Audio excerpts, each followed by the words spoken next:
नमस्कार सांग मैंने फाइनाली सीट्रे एडमिट कार्ड पलि आसला आपण मैंने जदि एडमिट कार्ड एत पर्यटन डाउनलोड माना तो किपर डाउनलोड मारिक प्रोसेस टी फुल वीडियो देख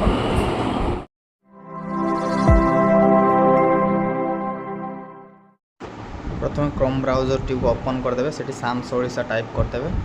साम्स ओडिशा टाइप कर सारा एमती गोटे आसो से तार ऑफिशियल वेबसाइट उपर क्लिक करदे साम्स ओडिया फास्ट रे लिखाई क्लिक कर सारे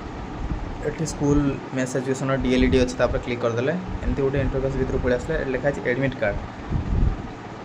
कार्ड उपर क्लिक करदे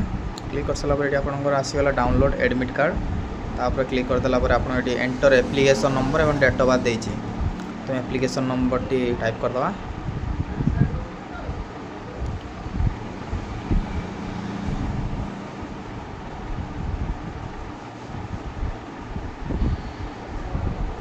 डेट ऑफ बर्थ देती डेट ऑफ बर्थ यार मंथ डे हिसाब से देवे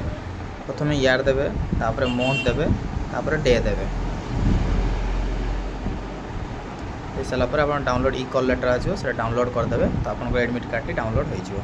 वीडियो भल लगे लाइक और सब्सक्राइब निहाती करेंगे।